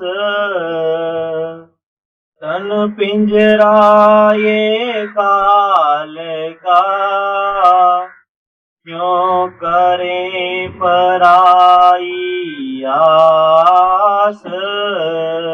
ਹੁਣ ਆਪ ਇਨਸਾਨੀ ਜਾਮੇ ਦੇ ਮੁਤਲਕ ਸਮਝਾਉਂਦੇ ਆ, ਜਿਸ ਜਾਮੇ ਦੇ ਵਿੱਚ ਬੈਠ ਕੇ ਅਸੀਂ ਥੋੜਾ ਕੀਤਿਆਂ ਇਨਸਾਨ ਨੂੰ ਇਨਸਾਨ ਹੀ ਨਹੀਂ ਸਮਝਦੇ ਗਏ। ਅਸੀਂ ਆਪਣੇ ਸਾਥੀਆਂ ਨੂੰ ਵਿਛੜਦਿਆਂ ਨੂੰ ਵੀ ਦੇਖਦੇ ਆ, ਸ਼ਮਸ਼ਾਨ ਘਾਟੀਆਂ ਛੱਡ ਕੇ ਵੀ ਆਉਨੇ ਆ, ਲੇਕਿਨ ਫਿਰ ਵੀ ਸਾਡੇ ਕੰਨ ਤੇ ਜੂੰ ਨਹੀਂ ਰਿੰਗਦੀ ਗੀ। ਅਸੀਂ ਸੋਚਦੇ ਆ ਕਿ ਮੌਤ ਲੋਕਾਂ ਵਾਸਤੇ ਹੈ, ਸਾਡੇ ਵਾਸਤੇ ਤਾਂ ਐਸ਼ੋ ਇਸ਼ਰਤਾਂ ਹੀ ਹੈ, ਸਾਨੂੰ ਕਿਹੜਾ ਮੌਤ ਆਉਣੀ ਹੈ। ਸੋ ਇਸ ਵਾਸਤੇ ਮਹਾਤਮਾ ਸਾਨੂੰ ਪਿਆਰ ਨਾਲ ਸਮਝਾਉਂਦੇ ਆ, ਜਿਸ ਜਾਮੇ ਦੇ ਵਿੱਚ ਤੁਸੀਂ ਬੈਠ ਕੇ ਇਤਨਾ ਹੰਕਾਰ ਕਰਦੇ ਹੋ, ਇਨਸਾਨ ਨੂੰ ਇਨਸਾਨ ਨਹੀਂ ਸਮਝਦੇ ਗਏ, ਇੱਕ ਦੂਸਰੇ ਨੂੰ ਠੋਕਰਾਂ ਮਾਰ ਕੇ ਲੰਘਦੇ ਹੋ, ਕਹਿਣ ਲੱਗੇ ਤਾਂ ਪਰਾਇਆ ਮਕਾਨ ਹੈ, ਜਿਸ ਤਰ੍ਹਾਂ ਲੋਕ ਖਾਲੀ ਕਰ ਗਏ ਇਸੇ ਤਰ੍ਹਾਂ ਤੈਂ ਵੀ ਕਰ ਜਾਣਾ ਹੈ। ਕਬੀਰ ਸਾਹਿਬ ਕਹਿੰਦੇ ਆ, ਇਹ ਤਨ ਕਾਗਜ਼ ਕੀ ਪੁੜੀਆ, ਬੂੰਦ ਪੜਤ ਗਲ ਜਾਓਗੇ। ਕਹਿਤ ਕਬੀਰ ਸੁਣੋ ਪਈ ਸਾਧੋ, ਇੱਕ ਨਾ ਬਿਨਾ ਪਛਤਾਓਗੇ। ਜਿਸ ਤਰ੍ਹਾਂ ਕਾਗਜ਼ ਦੀ ਪੁੜੀ ਦੇ ਉੱਤੇ ਪਾਣੀ ਪੈ ਜਾਂਦਾ ਹੈ, ਉਹ ਕਾਗਜ਼ ਗਲ ਜਾਂਦਾ ਹੈ। ਆਪ ਕਹਿੰਦੇ ਇਹ ਤਨ ਵੀ ਇਸੇ ਤਰ੍ਹਾਂ ਹੀ ਹੈ। ਆਪ ਕਹਿੰਦੇ ਨਾਮ ਤੋਂ ਬਗੈਰ ਆਖਰ ਵੇਲੇ ਪਛਤਾਉਣਾ ਪਏਗਾ ਕਿ ਓਹੋ ਮੈਂ ਆਪਣੇ ਵਕਤ ਨੂੰ ਐਵੇਂ ਖਰਾਬ ਕੀਤਾ, ਮੈਂ ਤਾਂ ਐਵੇਂ ਸੌਂ ਕੇ ਕਪਾ ਦਿੱਤਾ। ਇਸੇ ਤਰ੍ਹਾਂ ਕਬੀਰ ਸਾਹਿਬ ਕਹਿੰਦੇ ਆ, ਲੱਕੜੀ ਕਹੇ ਲੋਹਾਰ ਨੂੰ ਕਿਆ ਜਾ ਰੇ ਤੂੰ ਮੋਹ, ਇੱਕ ਦਿਨ ਐਸਾ ਆਏਗਾ ਮੈਂ ਜਾਰੂੰਗੀ ਤੋ। ਲੋਹਾਰ ਲੱਕੜੀ ਦੇ ਕੋਲੇ ਬਣਾ ਰਿਹਾ ਸੀਗਾ, ਲੇਕਿਨ ਲੱਕੜੀ ਕਹਿਣ ਲੱਗੀ ਕਦੇ ਉਸ ਵਕਤ ਨੂੰ ਵੀ ਅੱਖਾਂ ਦੇ ਅੱਗੇ ਰੱਖਿਆ ਹੈ ਜਿੱਦੇ ਮੈਂ ਤੈਨੂੰ ਇਸੇ ਤਰ੍ਹਾਂ ਜਾਲ ਲੈਣਾ ਹੈ, ਆਪ ਦੇ ਅੰਦਰ ਰਾਖ ਬਣਾ ਲੈਣਾ ਹੈ। ਇਸੇ ਤਰ੍ਹਾਂ ਕਮਾਰ ਮਿੱਟੀ ਦੇ ਬਰਤਨ ਬਣਾ ਰਿਹਾ ਸੀਗਾ, ਲੇਕਿਨ ਮਿੱਟੀ ਕਹਿਣ ਲੱਗੀ ਕਿ ਤੂੰ ਉਹ ਵੀ ਕਦੇ ਵਕਤ ਅੱਖਾਂ ਦੇ ਅੱਗੇ ਲਿਆਂਦਾ ਹੈ, ਮੈਂ ਤੈਨੂੰ ਆਪਣੇ ਅੰਦਰ ਹੀ ਰੂੰਦ ਲੈਣਾ ਹੈ, ਆਪਣੇ ਅੰਦਰ ਹੀ ਮਿੱਟੀ ਬਣਾ ਲੈਣਾ ਹੈ। माटी कहे कमार को क्या रूंदे तू मोह, एक दिन ऐसा आएगा मैं रूंदूंगी तो। सो इसे तरह महात्मा सानू प्यार दे नाल समझाउंदे है कि ये जेड़ा तन दा पिंजरा है, जिहदी असीं वड्डी सारी आस लाई बैठे हैं, जिहदे विच बैठ के असीं इंसान नूं इंसान नहीं समझदे गए। महात्मा दसदे है कि किस तरह असीं इत्थे सिट जाना है, इहने साडा साथ नहीं देणागा। सो महात्मा दे समझाउण दा भाव इतना ही है कि सानू इस पिंजरे तो पूरा पूरा कम लेना चाहिए है। वो की कम है, इस दे विच बैठ के शब्द नाम की कमाई करनी है, जो असीं होर जामिਆਂ च कर नहीं सकते गे, इस च कर सकते हैं, वो शब्द नाम की कमाई है जी। तन पिंजरा ये काल का,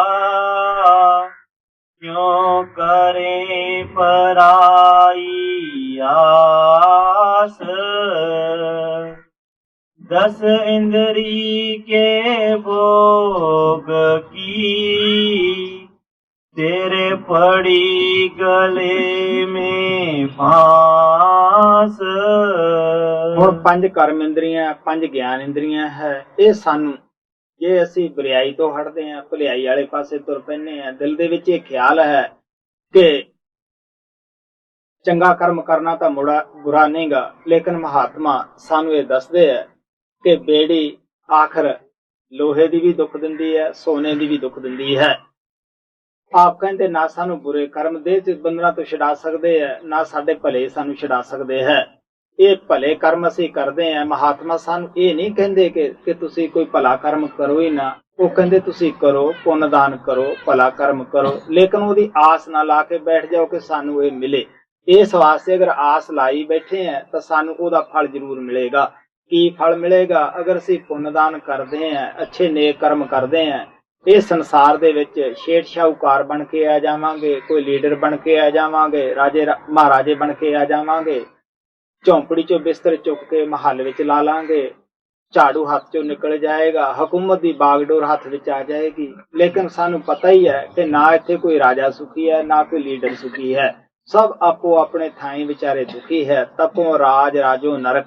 ਸੋ ਮਹਾਤਮਾ ਸਾਨੂੰ ਹਮੇਸ਼ਾ ਸਮਝਾਉਂਦੇ ਆ ਕਿ ਅੱਛੇ ਪੁੰਨ ਦਾਨ ਕਰਨ ਦਾ ਨਤੀਜਾ ਕੀ ਹੈ? ਰਾਜੇ ਬਣ ਕੇ ਆ ਜਾਂਦੇ ਆ, ਫਿਰ ਬੁਰੇ ਕਰਮ ਕਰਦੇ ਆ, ਫਿਰ ਅਸੀਂ ਥੱਲੇ ਵਾਲੇ ਜਾਮਿਆਂ ਦੇ ਵਿੱਚ ਚਲੇ ਜਾਂਦੇ ਹਾਂ। ਸੋ ਇਸ ਵਾਸਤੇ ਮਹਾਤਮਾ ਸਾਨੂੰ ਨਾ ਤਾਂ ਪੁੰਨਾਂ ਦੀ ਤਰਫ ਹੀ ਪ੍ਰੇਰਦੇ ਹੈ, ਨਾ ਸਾਨੂੰ ਉਹ ਪਾਪਾਂ ਦਾ ਹੀ ਡਰ ਦਿੰਦੇ ਹੈ। ਮਹਾਤਮਾ ਦੀ ਜਿਹੜੀ ਵਿਦਿਆ ਹੁੰਦੀ ਹੈ, ਨਾ ਉਹ ਰੋਚਕ ਹੁੰਦੀ ਹੈ, ਨਾ ਭਿਆਨਕ ਹੁੰਦੀ ਹੈ, ਉਹਨਾਂ ਦੀ ਵਿਦਿਆ ਤਾਂ ਯਥਾਰਥ ਹੁੰਦੀ ਹੈ। ਸੋ ਨਾ ਤਾਂ ਉਹ ਸਾਨੂੰ ਇਹ ਡਰਾਉਂਦੇ ਹੈ ਦਿਨ ਰਾਤ ਵੀ ਤੁਸੀਂ ਨਰਕਾਂ ਦੇ ਵਿੱਚ ਇਸ ਤਰ੍ਹਾਂ ਦੁੱਖ ਪਾਓਗੇ, ਨਾ ਉਹ ਸਾਨੂੰ ਸਵਰਗਾਂ ਦੇ ਲਾਲਚ ਦਿੰਦੇ ਹੈ। ਜਿਸ ਤਰ੍ਹਾਂ ਰਾਬਾ ਬਸਰੀ ਨੇ ਕਿਹਾ ਸੀਗਾ, ਮੁਸਲਮਾਨਾਂ ਦੇ ਵਿੱਚ ਬੜੀ ਮਸ਼ਹੂਰ ਮਹਾਤਮਾ ਹੋਈ ਹੈ, ਉਹ ਕਹਿਣ ਲੱਗੇ ਕਿ ਹੇ ਪ੍ਰਮਾਤਮਾ, ਅਗਰ ਮੇਰੇ ਵੱਸ ਵਿੱਚ ਹੋਵੇ ਮੈਂ ਤੇਰੇ ਸਵਰਗਾਂ ਬਿਹਿਸਤਾਂ ਨੂੰ ਸਮੁੰਦਰ ਦੇ ਵਿੱਚ ਡਬੋ ਦੇਵਾਂ, ਅਗਰ ਮੇਰੇ ਇਖਤਿਆਰ ਹੋਵੇ ਤਾਂ ਮੈਂ ਤੇਰੇ ਜਿਹੜੇ ਨਰਕ ਹੈ, ਦੋਜ਼ਖ ਹੈ, ਉਹਨਾਂ ਨੂੰ ਅੱਗ ਦੇ ਨਾਲ ਸਾੜ ਦੇਵਾਂ। ਨਾ ਤਾਂ ਕੋਈ ਆਦਮੀ ਨਰਕਾਂ ਤੋਂ ਡਰਦਾ ਹੀ ਤੇਰੀ ਭਗਤੀ ਕਰੇ, ਨਾ ਕੋਈ ਸਵਰਗਾਂ ਦੀ ਆਸ ਰੱਖ ਕੇ ਤੇਰੀ ਭਗਤੀ ਕਰੇ। ਜੋ ਵੀ ਕੋਈ ਭਗਤੀ ਕਰੇ ਤੇਰੇ ਮਿਲਣ ਵਾਸਤੇ ਹੀ ਉਹ ਭਗਤੀ ਕਰੇ। ਇਸ ਵਾਸਤੇ ਸੰਤ ਮਹਾਤਮਾ ਜਦੋਂ ਆਉਂਦੇ ਆ, ਉਹ ਸਾਨੂੰ ਕਿਸੇ ਕਿਸਮ ਦਾ ਡਰ ਜਾਂ ਭੌ ਦੇ ਕੇ ਨਹੀਂ ਭਗਤੀ ਕਰਾਉਂਦੇਗੇ। ਉਹ ਸਾਡੇ ਅੰਦਰ ਨਾਮ ਜਪਣ ਦਾ ਸ਼ੌਕ ਪੈਦਾ ਕਰਦੇ ਆ, ਬਿਰੇ ਔਰ ਤੜਪ ਪੈਦਾ ਕਰ ਦਿੰਦੇ ਹੈ। ਸੋ ਇਸੇ ਵਾਸਤੇ ਅਸੀਂ ਮਹਾਤਮਾ ਦੀ ਸੰਗਤ ਔਰ ਸੋਭਤ ਦੇ ਵਿੱਚ ਜਾਂਦੇ ਆ। ਉਹ ਸਾਨੂੰ ਦੱਸਦੇ ਆ ਕਿ ਜਿਹੜੀਆਂ ਫਾਂਸੀਆਂ ਤੁਹਾਨੂੰ ਚਿੰਬੜੀਆਂ ਪਈਆਂ ਹੈ, ਇਹਨਾਂ ਦੇ ਵਿੱਚੋਂ ਤੁਸੀਂ ਕਿਸ ਤਰ੍ਹਾਂ ਛੁਟਕਾਰਾ ਪਾ ਸਕਦੇ ਹੋ। ਸਿਰਫ ਸ਼ਬਦ ਨਾਮ ਦੀ ਕਮਾਈ ਦੇ ਨਾਲ ਹੀ ਪਾ ਸਕਦੇ ਹਾਂ ਜੀ। 10 इंद्री के भोग की, तेरे पड़ी गले में फांस। 9 द्वारन में बंद रही, अब चैन नहीं एक श्वास। ਹੁਣ ਜਦ ਦੀ ਸਾਡੀ ਆਤਮਾ ਉਸ ਪ੍ਰਮਾਤਮਾ ਤੋਂ ਵਿਛੜ ਕੇ ਇਹ ਸੰਸਾਰ ਵਿੱਚ ਆਈ ਹੈ, ਨਾ ਇਹਨੂੰ ਜਾਗਦੀ ਨੂੰ ਸੁੱਖ ਹੈ, ਨਾ ਇਹਨੂੰ ਸੁੱਤੀ ਨੂੰ ਸੁੱਖ ਹੈ, ਨਾ ਉੱਚੇ ਜਾਮਿਆਂ ਸੁੱਖ ਹੈ, ਨਾ ਨੀਵੇਂ ਜਾਮਿਆਂ ਦੇ ਵਿੱਚ ਸੁੱਖ ਹੈ। ਸਾਨੂੰ ਪਤਾ ਹੀ ਹੈ ਦੁਨੀਆਦਾਰ ਦੀ ਕੀ ਹਾਲਤ ਹੈ। ਅਗਰ ਅਸੀਂ ਸੁੱਤੇ ਹਾਂ ਤਾਂ ਵੀ ਸੁਪਨੇ ਭੈੜੇ ਆਉਂਦੇ ਆ, ਕਿਉਂਕਿ ਅਸੀਂ ਅਭਿਆਸ ਕਰਕੇ ਆਪਣੀ ਆਤਮਾ ਨੂੰ 9 ਦੁਆਰਾਂ ਚੋਂ ਕੱਢ ਕੇ ਇਸ ਜਗ੍ਹਾ ਨਹੀਂ ਲਿਆਉਂਦੇ। ਜੋ ਲੋਕ ਅਭਿਆਸ ਕਰਦੇ ਆ ਉਹਨਾਂ ਨੂੰ ਪਤਾ ਹੈ ਕਿ ਅਭਿਆਸੀ ਦਾ ਸੌਣ ਦੁਨੀਆਦਾਰਾਂ ਦੇ ਸੌਣ ਦੇ ਵਿੱਚ ਕਿਤਨਾ ਫਰਕ ਹੁੰਦਾ ਹੈ।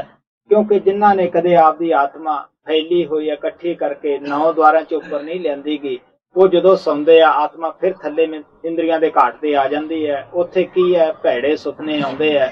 ਜੋ ਸਾਡੇ ਦਿਨ ਦੀ ਸੋਚ ਵਿਚਾਰ ਹੁੰਦੀ ਹੈ, ਉਹਨਾਂ ਦੀ ਉਲਟ ਪੁਲਟ ਭੈੜੇ ਖਿਆਲ ਆਉਣੇ ਸ਼ੁਰੂ ਹੋ ਜਾਂਦੇ ਹੈ।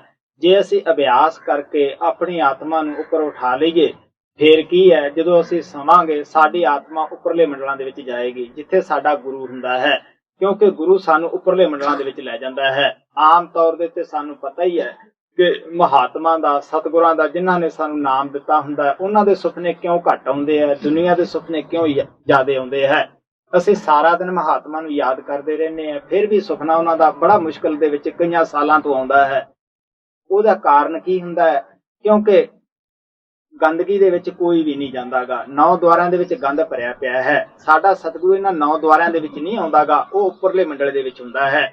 ਉਹਦਾ ਘਰ ਕਿਹੜਾ ਹੈ? ਤੀਸਰਾ ਤਿਲ ਹੈ। ਜਦੋਂ ਸ਼ਬਦ ਨਾਮ ਦਿੰਦਾ ਹੈ, ਉਹ ਸ਼ਬਦ ਰੂਪ ਹੋ ਕੇ ਉਸ ਦੇ ਤੀਸਰੇ ਤਿਲ ਦੇ ਅੰਦਰ ਬੈਠ ਜਾਂਦਾ ਹੈ। ਹੁਣ ਜਿੱਦੇ ਕਿਤੇ ਸਾਡੀ ਆਤਮਾ ਥੋੜੀ ਬਹੁਤੀ ਸ਼ਾਂਤ ਹੁੰਦੀ ਹੈ ਜਾਂ ਥੋੜਾ ਬਹੁਤਾ ਅਭਿਆਸ ਜੁੜਿਆ ਹੁੰਦਾ ਹੈ, ਉਦੋਂ ਉਹ ਗੁਰੂ ਕਿਤੇ ਉੱਪਰ ਖਿੱਚ ਲੈਂਦਾ ਹੈ, ਸਾਡੀ ਆਤਮਾ ਨੂੰ ਉੱਪਰਲੇ ਮੰਡਲ ਦੇ ਵਿੱਚ ਲੈ ਜਾਂਦਾ ਹੈ। ਲੇਕਿਨ ਸਾਨੂੰ ਆਦਤ ਬਣੀ ਹੋਈ, ਅਸੀਂ ਫੇਰ ਕਹਿੰਦੇ ਹਾਂ ਸਾਨੂੰ ਸੁਪਨਾ ਹੀ ਆਇਆ। ਅਸੀਂ ਉਹਨਾਂ ਦੀ ਦਇਆ ਨੂੰ ਕੀ ਕਰਦੇ ਹਾਂ, ਉਹ ਵੀ ਸੁਪਨੇ ਦੇ ਵਿੱਚ ਹੀ ਫੇਰ ਮਿਲਾ ਦਿੰਦੇ ਹਾਂ। ਅਗਰ ਉਹ ਕਿਤੇ ਇਸ ਤਰ੍ਹਾਂ ਥੋੜਾ ਬਹੁਤਾ ਸਾਡੇ ਅੰਦਰ ਸਫਾਈ ਕਰਦਾ ਹੈ, ਅਸੀਂ ਫੇਰ ਮਨ ਇੰਦਰੀਆਂ ਦੇ ਗੁਲਾਮ ਬਣ ਕੇ ਫੇਰ ਉਨੀ ਮੈਲ ਲਾ ਲੈਂਦੇ ਹਾਂ।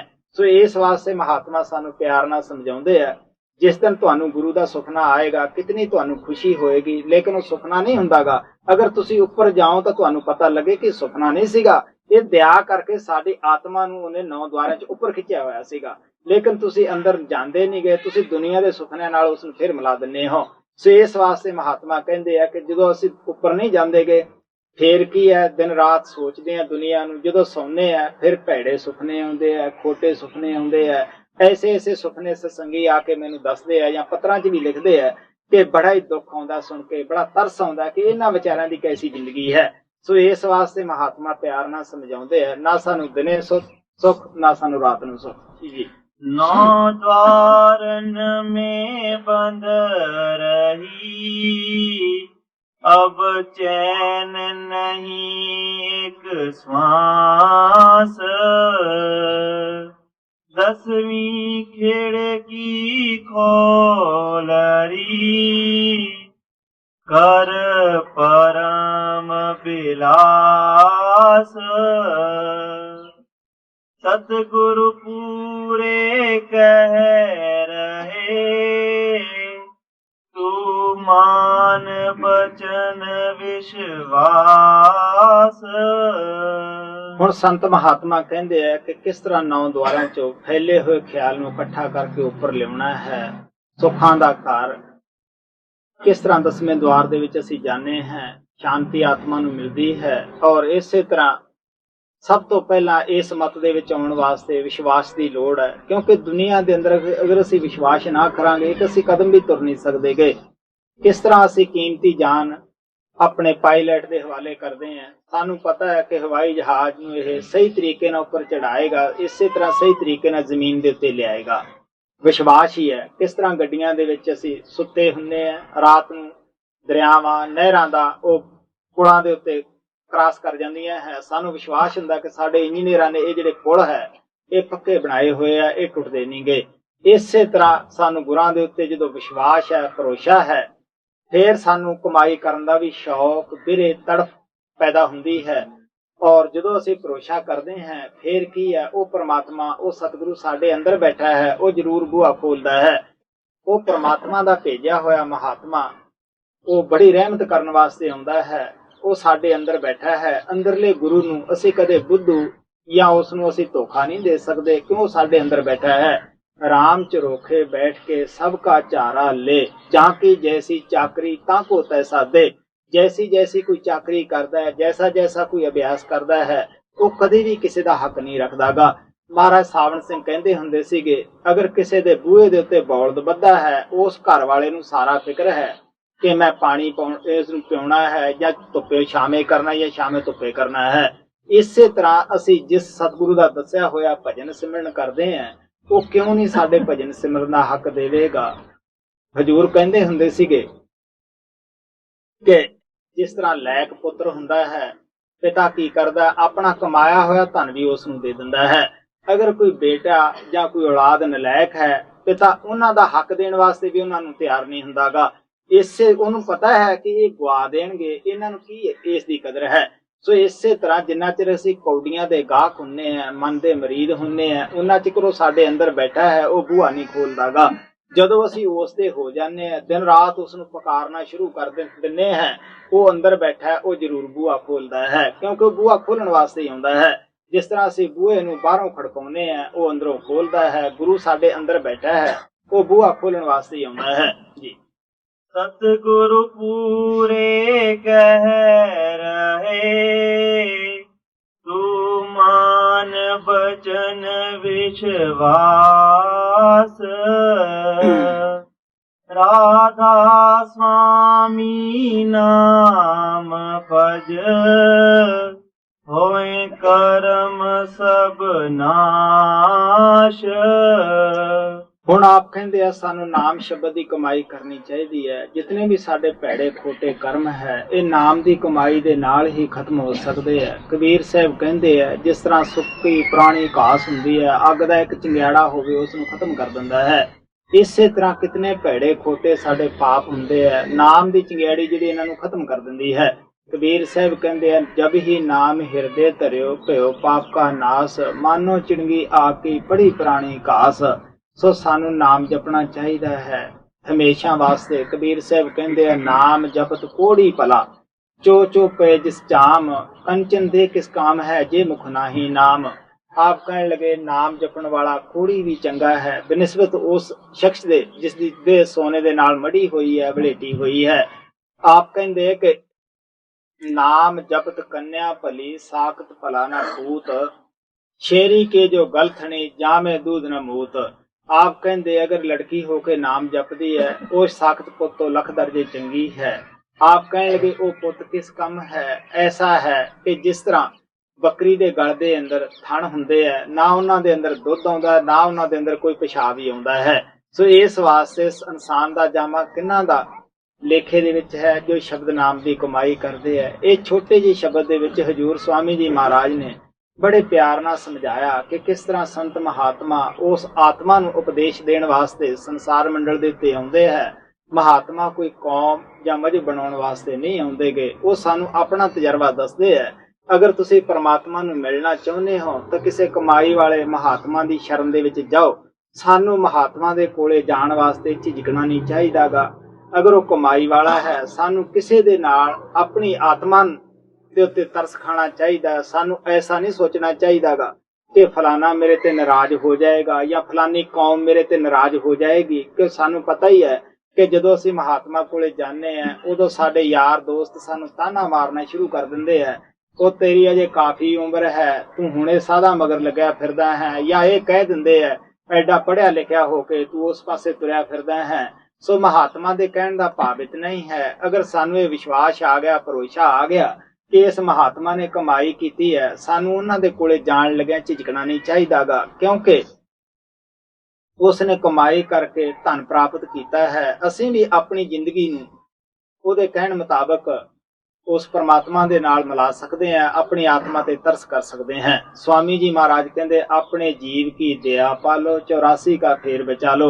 अपने आप दे उत्ते रहम करना है। सानू ये नहीं सोचना चाहिएगा कि दुनिया वड्डी नहीं बनानी चाहिए, परमात्मा नू वड्डा बनाना चाहिए है। चाहे सारी दुनिया साडे नाल गुस्से हो जावे जां राजी हो जावे, फिर साडा की होएगा।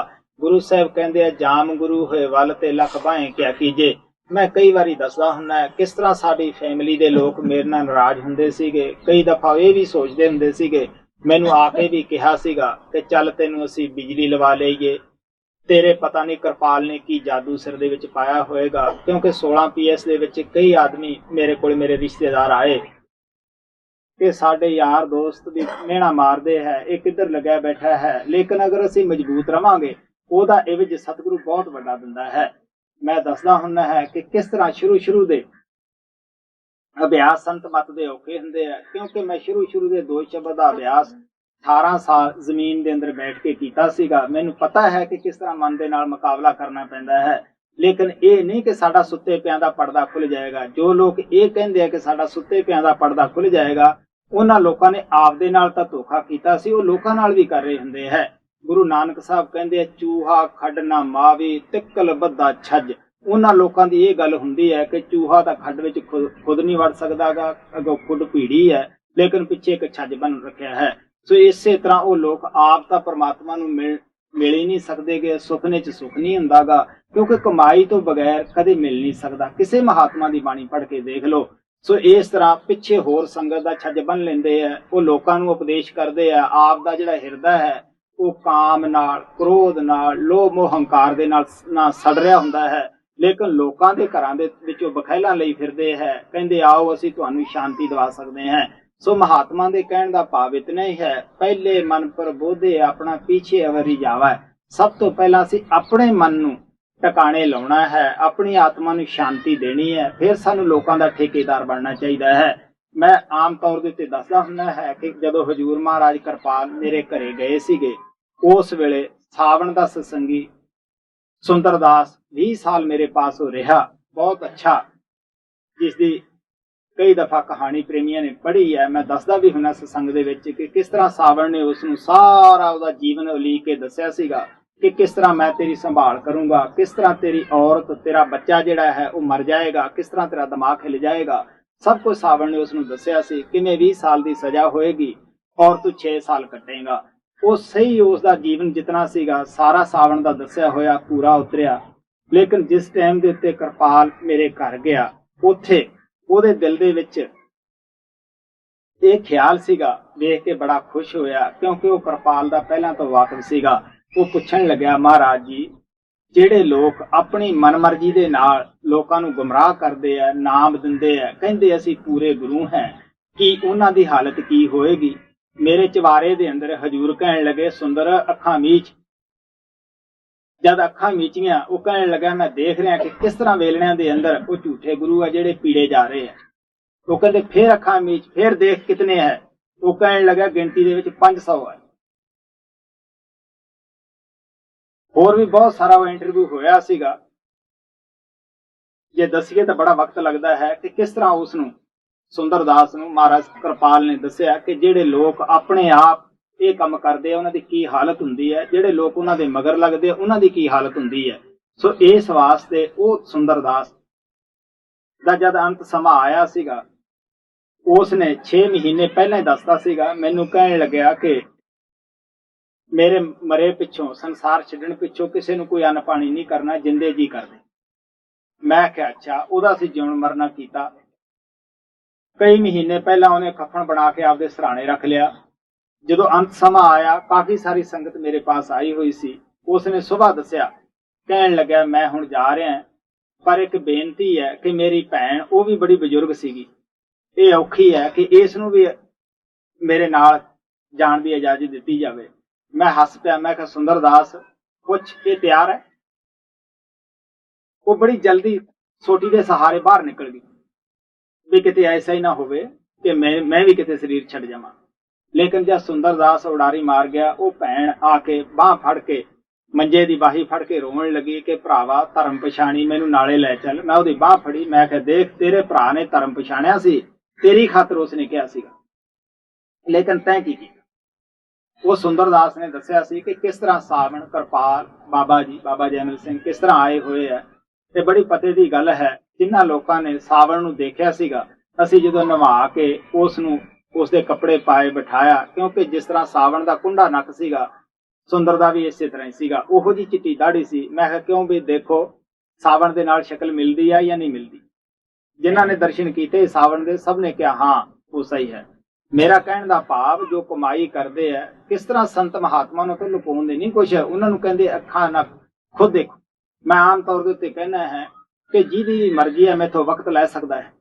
ਦੇਖ ਲਓ ਤੁਸੀਂ, ਪਖੰਡ ਕੀਤੇ ਦਾ ਹਰੇਕ ਨੂੰ ਰੋਜ਼ਾਨਾ ਮਿਲਦਾ ਹੈ। ਅਗਰ ਅਸੀਂ ਭੈੜੇ ਖੋਟੇ ਕਰਮ ਕਰਦੇ ਹਾਂ, ਆ ਜਿੰਨੀਆਂ ਬਿਮਾਰੀਆਂ ਹੈ, ਇਹ ਭੈੜੇ ਕਰਮਾਂ ਦੀ ਸਜ਼ਾ ਹੈ। ਇਸੇ ਤਰ੍ਹਾਂ ਜਿਹੜਾ ਕਿਸੇ ਦੀ ਆਤਮਾ ਦੇ ਨਾਲ ਕੋਈ ਧੋਖਾ ਕਰਦਾ ਹੈ, ਉਸ ਨੂੰ ਵੀ ਉਸਦਾ ਰੋਜ਼ਾਨਾ ਜ਼ਰੂਰ ਮਿਲੇਗਾ। ਮਹਾਤਮਾ ਸਾਨੂੰ ਦੱਸਦੇ ਆ, ਕਬੀਰ ਸਾਹਿਬ ਕਹਿੰਦੇ ਆ ਕਿ ਪਖੰਡੀ ਸਾਧਨਾ ਤਾਂ ਵੇਸਵਾ ਲੱਖ ਦਰਜੇ ਚੰਗੀ ਹੈ, ਕਿਉਂਕਿ ਉਹ ਚਕਲੇ ਦੇ ਵਿੱਚ ਬੈਠ ਕੇ ਕਿਸੇ ਨੂੰ ਧੋਖਾ ਤਾਂ ਨਹੀਂ ਦੇ ਰਹੀ ਹੁੰਦੀ। ਸੋ ਇਸ ਵਾਸਤੇ ਮਹਾਤਮਾ ਸਾਨੂੰ ਪਿਆਰ ਦੇ ਨਾਲ ਸਮਝਾਉਂਦੇ ਆ, ਸਾਨੂੰ ਸ਼ਬਦ ਨਾਮ ਦੀ ਕਮਾਈ ਕਰਨੀ ਚਾਹੀਦੀ ਹੈ। ਸਭ ਤੋਂ ਪਹਿਲਾਂ ਆਪ ਦੀ ਆਤਮਾ ਨੂੰ ਉਸ ਪਰਮਾਤਮਾ ਨਾਲ ਮਿਲਾਉਣਾ ਹੈ, ਫਿਰ ਸਾਨੂੰ ਦੁਨੀਆ ਦੇ ਠੇਕੇਦਾਰ ਬਣਨਾ ਚਾਹੀਦਾ ਹੈ, ਫਿਰ ਹੀ ਅਸੀਂ ਕਿਸੇ ਦਾ ਫਾਇਦਾ ਕਰ ਸਕਦੇ ਹਾਂ। ਸੋ ਮਹਾਤਮਾ ਸਾਨੂੰ ਪਿਆਰ ਨਾਲ ਸਮਝਾਉਂਦੇ ਆ। ਸਵਾਮੀ ਜੀ ਮਹਾਰਾਜ ਨੇ ਇਹ ਛੋਟੇ ਜਿਹੇ ਸ਼ਬਦ ਦੇ ਵਿੱਚ ਦੱਸਿਆ, ਸੁਰਤ ਸੁਣ ਬਾਤਰੀ ਤੇਰਾ ਧਨੀ ਵਸੇ ਆਕਾਸ਼, ਹੈ ਆਤਮਾ ਤੂੰ ਆਵਾਜ਼ ਸੁਣ। ਉਹ ਪਰਮਾਤਮਾ 24 ਘੰਟੇ ਤੇਰੇ ਅੰਦਰ ਬੁਲਾ ਰਿਹਾ ਹੈ, ਤੈਨੂੰ ਆਪ ਦੀ ਤਰਫ ਉਹ ਸੱਦ ਰਿਹਾ ਹੈ। ਲੇਕਿਨ ਸੁੱਤੀ ਪਈ ਨਾ ਭਾਗ, ਸਭ ਸੁਣੇ ਨਾ ਬਾਂਗਾ ਕੋਈ। ਅਸੀਂ ਕਿਹਦੇ ਭਾਗ ਲਈਏ? ਅਸੀਂ ਜਾਗਦੇ ਵੀ ਸੁੱਤੇ ਹਾਂ, ਸੁੱਤੇ ਵੀ ਜਾਗਦੇ ਹਾਂ। ਇੱਕ ਵਕਤ ਦੀ ਗੱਲ ਹੈ, ਹਜ਼ੂਰ ਮਹਾਰਾਜ ਨੇ, ਕਿਉਂਕਿ ਬੜਾ ਮੰਜਾ ਸੀਗਾ, ਅਸੀਂ ਪਏ ਸੀਗੇ, ਕਿਉਂਕਿ ਹਜ਼ੂਰ ਦੀ ਦਇਆ ਹੁੰਦੀ ਸੀਗੀ। ਉਹ ਮੈਨੂੰ ਕਈ ਦਫਾ ਆਪਦੇ ਗੋਡੇ ਤੇ ਬਿਠਾ ਲੈਂਦੇ, ਕਈ ਦਫਾ ਉਹ ਮੈਨੂੰ ਆਪਦੇ ਛਾਤੀ ਨਾਲ ਲਾਉਂਦੇ ਸੀਗੇ। ਮੈਂ ਆਮ ਤੌਰ ਦੇ ਉੱਤੇ ਦੱਸਦਾ ਹੁੰਦਾ ਹੈ ਕਿ ਮੇਰੇ ਸਤਿਗੁਰਾਂ ਨੇ ਮੈਨੂੰ ਐਸਾ ਮੌਕਾ ਨਹੀਂ ਦਿੱਤਾ ਸੀਗਾ ਕਿ ਮੈਂ ਉਹਨਾਂ ਦੇ ਪੈਰਾਂ ਤੇ ਕਦੇ ਡਿੱਗ ਪਿਆ ਹੋਵਾਂ। ਉਹਨਾਂ ਨੇ ਪਹਿਲਾਂ ਹੀ ਬੋਚ ਲੈਣਾ। ਔਰ ਜਿਹੜੇ ਆਦਮੀ ਦੇਖਦੇ ਹੁੰਦੇ ਸੀ, ਇਹ ਕਹਿੰਦੇ ਹੁੰਦੇ ਸੀਗੇ, ਵੱਡ ਭਾਗੀ ਉਹ ਜੀਵ ਹੈ ਜਿਨ ਕੋ ਸਤਿਗੁਰ ਅੰਗ ਲਗਾਏ। ਉਹ ਲੋਕ ਮੇਰੇ ਨਾਲ ਪਿੰਡਾ ਘਸਾਉਂਦੇ ਹੁੰਦੇ ਸੀ ਕਿ ਕਿਰਪਾਲ ਨਾਲ ਲੱਗਿਆ ਹੋਇਆ ਹੈ। ਤੋ ਕਹਿਣ ਦਾ ਭਾਵ ਮੇਰਾ ਇਤਨਾ ਹੀ ਹੈ ਕਿ ਮੈਂ ਪਿਆ ਸੀਗਾ, ਹਜ਼ੂਰ ਕਹਿਣ ਲੱਗੇ ਕਿ ਸੁੱਤਾ ਹੈ, ਜਾਗਦਾ ਹੈ। ਦਿਨ ਦਾ ਵਕਤ ਸੀ। ਮੈਂ ਕਿਹਾ ਪਤਾ ਨਹੀਂ ਕਿੰਨੇ ਜਨਮਾਂ ਦਾ ਸੁੱਤਾ ਹੋਇਆ। ਹਜ਼ੂਰ ਕਹਿਣ ਲੱਗੇ ਚਾਹ ਕੇ ਦੇ। ਉਹਨਾਂ ਨੇ ਆਪਣੀ ਦਇਆ ਬਖਸ਼ੀ। ਸੋ ਇਸ ਵਾਸਤੇ ਸਤਿਗੁਰ ਆਏ ਦੀਨਾ ਜਗ ਹੇਲਾ, ਜਾਗੋ ਰੇ ਮੇਰੇ ਪਿਆਰੇ ਜਾਗੋ। ਉਹ ਆ ਕੇ ਦੁਨੀਆ ਦੇ ਵਿੱਚ ਆਵਾਜ਼ ਲਾਉਂਦੇ ਆ, ਸਾਨੂੰ ਸੁੱਤਿਆਂ ਨੂੰ ਕਹਿੰਦੇ ਜਾਗੋ। ਲੇਕਿਨ ਸਾਡੀ ਕੀ ਹਾਲਤ ਹੈ? ਅਸੀਂ ਪਰਮਾਤਮਾ ਕਨੀਓ ਸੁੱਤੇ ਆ, ਦੁਨੀਆ ਕਨੀਓ ਜਾਗਦੇ ਹੈ। ਮਹਾਤਮਾ ਸਾਨੂੰ ਦੁਨੀਆ ਕਨੀਓ ਕਹਿੰਦੇ ਸੌਂ ਜਾਓ, ਪਰਮਾਤਮਾ ਦੀ ਤਰਫੋਂ ਜਾਗੋ। ਸੋ ਸਾਨੂੰ ਵੀ ਚਾਹੀਦਾ ਹੈ, ਇਨਸਾਨ ਦੇ ਜਾਮੇ ਦਾ ਅਸੀਂ ਤਦ ਹੀ ਫਾਇਦਾ ਉਠਾ ਸਕਦੇ ਹਾਂ ਜੇ ਸ਼ਬਦ ਨਾਮ ਦੀ ਕਮਾਈ ਕਰੀਏ ਔਰ ਆਪਣੇ ਵਕਤ ਨੂੰ ਦੀ ਕਦਰ ਕਰੀਏ ਔਰ ਇਸ ਤੋਂ ਪੂਰਾ ਪੂਰਾ ਭਜਨ ਅਭਿਆਸ ਕਰਾਈਏ। ਰਾਧਾ ਸੁਆਮੀ ਨਾਮ ਭਜ, ਹੋਏ ਕਰਮ ਸਭ ਨਾਸ਼।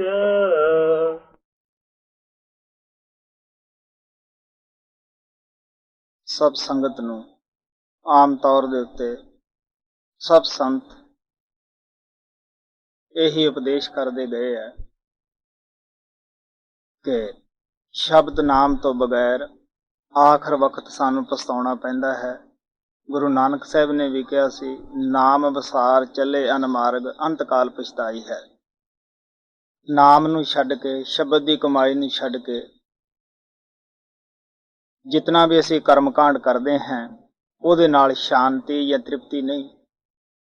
ਇਤਨਾ ਜ਼ਰੂਰ ਹੈ ਕਿ ਦਿਲ ਦੇ ਅੰਦਰ ਤੜਫਤਾ ਪੈਦਾ ਹੋ ਜਾਂਦੀ ਹੈ।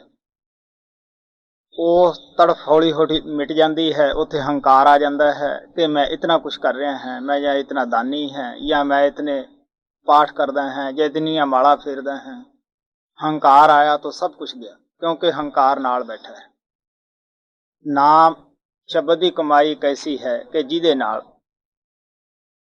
ਸਾਡਾ ਹੰਕਾਰ ਤੋਂ ਛੁਟਕਾਰਾ ਹੋ ਜਾਂਦਾ ਹੈ।